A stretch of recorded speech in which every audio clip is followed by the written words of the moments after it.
Hello, beautiful humans. Welcome to another tweet breakdown at the Bitcoin Stoa. In this episode, Eddie and I are going to be breaking down a tweet by one of the most influential and badass humans in Bitcoin today, which is Michael Saylor.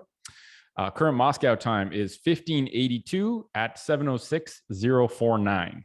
And as a reminder, the Bitcoin Stoa is a community-funded platform. So if you enjoy listening, you can support the project by sending some sats to the QR code on our homepage at bitcoinstoa.com. And you can also stream sats using the Breeze app, which has a really badass podcast feature. So with that said, today's tweet is by Michael Saylor, and he made that tweet on September 8th, 2021. And the tweet says, if you aren't willing to own Bitcoin for 10 years, don't even think about owning it for 10 minutes. Boom. That's some wisdom right there. That's some magic. So what are your initial thoughts on that sentence, Eddie? Yeah, it's short and sweet, and I really like listening to Michael Saylor and his thoughts. So I really like this tweet, Nick. My first thoughts are just to literally just thinking about time. So 10 minutes, 10 years. I think about first thing that comes to my mind is like time preference. So that could be I believe if it was Saifedean that I'm not sure if he coined that term, but you know, how I can best understand time preference is if someone has a high or low time preference. If you have a high time preference, you want to get things now.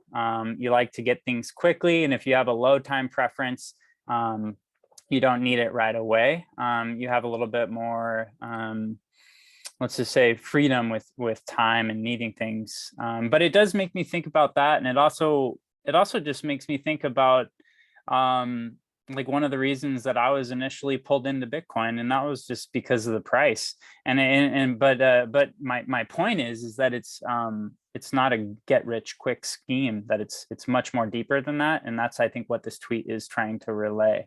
So yeah, I think it just goes to show that like Bitcoin is the ultimate delay of gratification. And it's that old, psychology test that they did with kids. It's like, you can either have a cookie right now, or you can have two cookies later. And I think humans are probably wired evolutionarily to take the cookie now, because there was never a guarantee you'd get two cookies tomorrow. But yeah, I think it's just a beautiful way of explaining the fact that like, if you're not willing to commit to the long-term process of learning about Bitcoin, you should probably just avoid buying it, right? Like Bitcoin is sound money that is best, in my opinion, accumulated and not traded. And you really only understand that mindset when you understand Bitcoin enough, when you understand money, actually. And, it's not for people trying to make a quick buck. You certainly can make a quick buck, but you can also lose a buck quickly. And, it requires patience. And I think that's the essence of what he was kind of getting at. And along with that comes a lot of different things, right? Like emotional regulation and resilience. And that whole notion that if you know the why, then the how doesn't really matter. And I think people fundamentally don't really understand the long-term magic of what Bitcoin does to your purchasing power as like an absolutely scarce new form of money, right? Like you can spend $1 today. The actual choice based on historic, like the history of the price of Bitcoin is like, you can spend $1 today, or you can have 100x that amount of purchasing power in a decade. And, like for some people, it's like, well, should I upgrade? Should I buy a bigger house today? Or should I literally have full financial freedom and never have to work again in a decade? And the cost there is 10 years of holding, regardless of what Bitcoin does in terms of price action. And like, that's a pretty special thing, right? Like, no, I don't think financial freedom, full financial freedom, not having to ever work again, has ever really been on the table like it is today, right? Like for someone who's young and getting into Bitcoin, when I first started working at 15, if I took some of that money and put it into Bitcoin, well, I mean, that's almost unrealistic because that's like a long time ago, but it kind of holds true today, right? And I think people's mental model of like stocks, where it's like, okay, Amazon goes 100x, I'm kind of late because it can't go another 100x, right? Amazon can only get so big. I think that mental model is brought over to Bitcoin, but it actually doesn't hold true, because Bitcoin is like this gravitational field that constantly is absorbing value. And I think it's all about the long game. And how has that, like, has that been true for you from the start? Like, do you remember the waves that you went through? Did you always carry that mindset, or was it more of a gradual process for you? Yeah, it was definitely gradual for me. I would say like my initial interest in Bitcoin was first the price action. And I think that's typically like, I've heard a lot of podcasters and just thought leaders in the Bitcoin space talk about that the price is this really, it's kind of this special thing because it kind of brings people in. And it's funny because like the point that I'm at now, it's like I don't really like talking about the price. It's fun to, but that's not the Sometimes it's fun too. that's true. That is true. But I think that it's much more, it's much deeper than that. And then when you can really hone in on the fundamental values like we've talked about in previous episodes of Bitcoin, it gives you that confidence. Like I have the confidence in holding for 10 years. I have the confidence in holding for a lot longer than that. And that has taken time to feel those emotions and like feel like being able to regulate those emotions and work through that. I mean, whether it is a positive or negative, volatility space, we are going to experience volatility. So I think that emotional piece that you had mentioned is really important to because the conviction needs to be there or the emotion is going to take control. So I don't know. Yep. Yeah, well said. And I think everyone is attracted initially because of the price, like the delta of where it was and where it is now. And it's like, oh, if it went up that much, I want to get in on that. And I think for me, I always liked collecting rare things. Like I've just always done this. I think my uncle, when I was really young, bought me like this little thing from the Canadian Mint, which makes our coins here in Canada. It was like these special edition coins. And I literally think that got me into like wanting to collect rare things, whether it's art. It's not like super fancy art, but like unique things that people have created. I like collecting. And even when I worked at a bank, I would have this guy that would always come in and worked at a really old school gas station, brought in these like super old Canadian dollar bills that were like $50 and $100. And they looked really cool because they were like 50 years old and they're really hard to find. And I would like swap those out and collect them. And so Bitcoin, I think I saw early on as this thing that I wanted to collect, knowing like this thing keeps going up. I can buy small amounts over time. My grandfather got me into dollar cost averaging with dividend reinvestment plans, like from an early age, because I started working early. And so this whole notion of accumulating, plus I knew that if I sold some and made money, I would probably have to pay tax on it. So that kind of contributed to it as well. But the cool thing about Bitcoin is that it attracts people for reasons of like sometimes greed or like personal gain, right? Like you get into it for the money and you stay in it because of an understanding of money and wanting to build a better world. Like it kind of like tricks the greedy people into like investing in freedom technology and investing in sound money for humanity. Like it's this genius set of incentives that I don't like. I wish Satoshi was around. Well, I shouldn't say that. He'd probably be killed, unfortunately. But like, I would really love to go back in time, find this entity and ask how deeply they thought about the game theory and incentives of Bitcoin, because I don't know if it was like planned or if it's just this, I think it's like this emergent set of behaviors that happen almost like in a bee colony, right? Like it's not individual bees are not that complex, but when they interact with each other, you get this emergence of these crazy collaborative effects that only happen when all the bees are together. And it seems like Bitcoin is kind of like that. And it's kind of co-opting all these different industries and people. And, you mentioned volatility, and this is like one of the first things people mention. Oh, it's too volatile. It goes up and down way too much. And, oftentimes what I say to that is like, well, it's mostly up. If you look long term, like if you look long enough term, it's mostly up. And I would rather my purchasing power increase in a volatile way than decrease in a stable way, which is really what you get with like national currencies like the US dollar or Canadian dollar. And, I think an important part is understanding where the volatility comes from. Like, why is it so volatile? And it's this thing that we've never seen before, right? Like no one alive today has seen a good monetize in real time in society. So we don't know what this looks like. We've never seen it before. It probably looks like a bubble, right? If you don't look deeper into it. And so I think every human that encounters Bitcoin for the first time is assessing its value based on the information they have. And obviously, as time goes on, they have different levels of information. Now, not only individuals, but also companies are starting to basically evaluate the value of Bitcoin for the very first time. And so you have these waves of like interest. When the price goes up, more people get into it, more people hear about it. You have waves of people that get in, and you have more people that want to buy than want to sell, and that makes the price go up. But I think that what's really important to know is like over time, volatility is decreasing. As the market cap of Bitcoin gets bigger, it goes from like this little life raft that gets beaten around in the ocean of currencies to like this essentially oil tanker as it gets big enough, which is very stable and hard to move. And volatility doesn't equate to risk, and it's not a bad thing if it's upside volatility. And I think these are things that people negate to like really assess. It's just like, oh, volatility is bad. It's risky. I can't do it. So I think, yeah, it's like Bitcoin is the ultimate delay of gratification that rewards you for being patient. Any stories of friends or family that have gotten, because I have friends that have gotten burned, where the people who wanted to hold it for a week and make money and just like lost money, or and everyone I know that's held it long term has the same kind of calm mindset with it, where it's like, yeah, I just buy a little bit every week because I know that it's a good choice, and I understand it enough that my risk perception of putting more money into it is very low. What about you? Any stories from friends or that have been on the 10-minute side? Yeah, I have some personal stories even that I don't mind sharing, really. It's like, because it's all a learning lesson, but Yeah.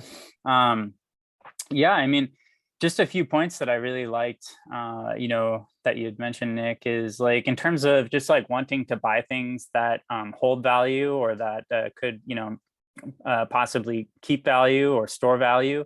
As I get older, I'm always finding myself like looking, I could get this this cheap backpack, or I could get something a little bit nicer. It's going to hold its value a little bit more, and it's going to last me probably 15 more years. So I'm starting to think about that a lot more, and I think that it just goes like, it's a perfect it's a perfect example for this tweet from Saylor, like 10 minutes, 10 years. Like, the reason that we want to save money is because, we save money because of uncertainty in the future. And I've heard that said before. And I think that is really true, because, we wouldn't need to save money if our future wasn't uncertain. And so I guess, to kind of finish it off with a story. I was so passionate during this, I guess we're still in it, this 2020, 2021 bull run, that, it was time that I felt confident enough to start talking to my parents, and also making larger purchases myself, into Bitcoin. And I personally, had purchased the larger amount of Bitcoin at a peak, and then I had to deal with the emotional repercussions of that. And I've done it twice, and I'm still here. So that goes to show something. But it's really like, you cannot think about things in the 10-minute high time preference, blinders on. You've got to like step back and look at the bigger picture, because for one, I could have, I've had friends who I still am trying to orange pill, who have bought in 2017 and lost all their money, and so it runs very deep. And I think that that's like, if it's a good point to kind of hammer on, is like that emotional piece. The conviction and the knowledge and the learning and the community help alleviate that. And I don't have any second guesses about, the decisions that I've made and things like that. But those are kind of my like anecdotal stories about it. Yeah, I definitely have some of those too. I mean, I remember when I put like at the time, it was the largest amount I had bought at one certain time. It was like $1,500 Canadian. And I did it. And then like 2 days later, and this, like, it is so hard to disconnect emotionally from the price, right? Like it just is, especially when like all you have to do is pull out your phone, which is in your pocket at all times. So the temptation is like, you feel the temptation rubbing on your leg at all friggin' times. All you have to do is pull it out, press two buttons, and you can see the price. And it is literally a dopamine mechanism. I think it's the same thing as Instagram and so like Twitter or whatever, where you look at it and at the end of the day, it's gone up like 5%. You're like, wow, I just made this much money. That's so cool. And then you look at it again, but it's like the joy that you get when the price is going up is a direct mirror of the shitty feelings you get when the price goes down. And so my time metric that I've been telling friends and family is like, if you're not willing to hold it for at least 4 years, if you're not willing to put money in it and leave that money there and not touch it whatsoever for 4 years, because I think it's like 3.5 years, any 3.5 over any span of time in 3.5 years, you would not have lost money. You might not have gained a whole lot if you timed it really shitty. And I think starting the conversation that way really lays the groundwork for them understanding this is a long game. Don't play if you're not playing the long game. That's the only game to play here. Yeah. And I think it really reinforces, like, another thing I'm really mentioning to everyone that comes to me for help understanding Bitcoin is the importance of unemotional DCA planning. So recognizing, being self-aware of your emotions as you look at the price, the good and the bad emotions, and knowing that it actually does you zero benefit to constantly be aware of the price. And I think DCA, doing dollar cost averaging, which really just means regular buys at a certain interval, could be weekly, daily, monthly, whatever it is, of a certain amount, allows you to completely disconnect emotionally in the short term from the price. Right? You'll probably get little touch points of people saying, oh, did you see the price of Bitcoin, this and that, or whatever. But it allows you to kind of ride the emotional wave by essentially getting off it and just allowing your plan. You make a one-time decision to purchase a certain amount of Bitcoin at whatever interval, at whatever amount. And oftentimes I'll check the price, like, I don't know, every couple of weeks or a month, or that's at least what I'm striving for. Like right now, I'm still checking it like almost daily. It's just, I'm trying to kind of get away from that, but it's on Twitter. There's like people I follow that are great, and you're going to come across it. But sometimes I'll ramp up the DCA amount or ramp down. Like when the price is going crazy high, I'll ramp it down. When the price is falling, I'll ramp the DCA amount up and sometimes spot buy. But I think overall, it's like, if you go into this, when I first got into this, I wish someone would have said 4-year plus time frame, ideally a decade, DCA, be self-aware of how much you're checking it and what kind of dopamine bumps you're getting every time it happens and what kind of shitty emotions you're getting when it goes down, and learn those lessons. And I think the hope is that with this tweet breakdown, people can kind of absorb those lessons and have a better maybe experience initially than what we had by learning those lessons firsthand.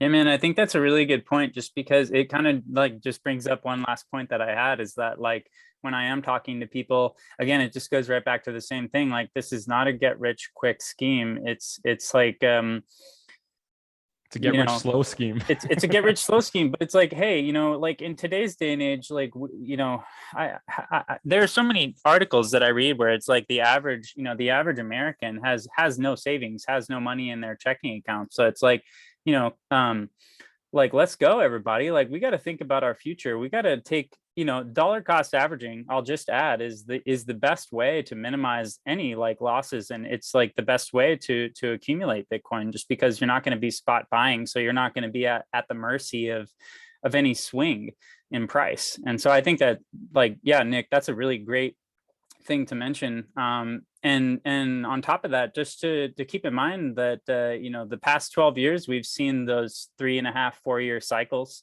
in the halving cycle, but it's a long game. And to be an early adopter for, this revolutionary savings technology, we're not, I'm not saving the money for 2 minutes from now. I'm saving it for, for my future and for my future family and stuff. So yeah, it's the long game. I think like two things. One, the whole thing I was getting with that $1,500 thing when I got burned and the price went down was like, I never bought big chunks again. I bought small chunks at regular intervals. And so I almost changed my spot buying to be more like DCAing. And dollar cost averaging, essentially, the goal is, when you're purchasing something, to buy more when the price is low and to buy less when the price is high. And the cool thing about DCAing is if you put a fixed value, it does that for you automatically. You don't have to do any of the math. It's like certain as a way to reduce your average cost by just doing regular buys. I can't remember the other thing I was going to say. Oh, yeah. Time locks are starting to become like, I heard about time locks a while ago. And I think there's still a fringe, not fringe, but like a more technical, you have to be technically inclined to be able to navigate time locks, just like SegWit, right? Like, or not SegWit, multi-sig. So multiple signature smart contracts embedded within Bitcoin. Same thing with time locks. And I think what I really like is like the cool thing about digital money, programmable money, is that you can do these things where it's like you could set it so that this wallet has a time lock. Or I don't even know how it works. I haven't really gotten into it myself, but I do want to learn about it. You can set it so that either this UTXO or this wallet cannot be withdrawn from a certain period of time. If you can time lock hardware wallet access for like 10 years, like that's the ultimate way to like not even to basically deprogram yourself from having to be super resilient through all these cycles. Just say like, I don't even have the option to sell or to do anything with this until 10 years when this actually unlocks. So I don't know, stuff like that I feel like will embed itself as time goes on. It becomes less for the highly technical people, more embedded into wallets. You know, you'll get wallets that integrate that in a seamless, intuitive way so that like your grandma can do a time lock DCA purchase on a regular basis. And it's like, that's some cool shit. Anything to say before we close this one out? I think we did a pretty good job at just kind of dialing in that this is a long-term journey, and it's not just long-term accumulation strategy. It's also a long-term learning process and deepening, the things that you're learning about that are related to Bitcoin. Because we just did School of Coin episode 4, and we talked about like Bitcoin forces you to learn about many things, not just money. And it's a great opportunity to improve your life knowledge. But it really also requires a long-term commitment to learning, not just acquiring, but learning. Yeah, I would say, definitely take it slow. And the last thing that I would add is like, I've heard about the time locks, but again, that's something that's completely new to me. And just from a quick like grab, is it's like, that's the type of things that are, people were trying to add on to Bitcoin years ago, but this type of stuff takes time, and it's really exciting to see that stuff flesh itself out. So, I'm in it for 10 years, and I'm here much longer than that. And I'm here to see the technology, kind of define itself through that. And so, yeah, it was a really awesome tweet, Nick. Powerful. All right. Thanks everyone for listening. Tweet Breakdown. We hope you enjoyed it. We hope you got some value from that. And we look forward to creating more episodes every week. Eddie and I are going to do these tweet breakdowns every week.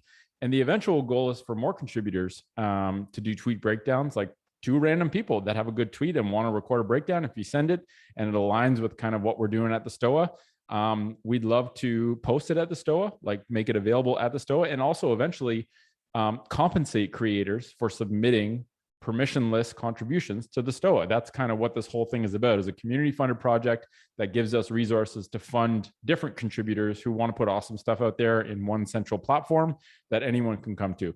And so we hope you enjoyed the show. If you liked it and enjoyed it, you can support the Stoa by sending some sats to the QR code at the homepage at bitcoinstoa.com. Thank you for listening, and we will catch you in the next episode. Ciao.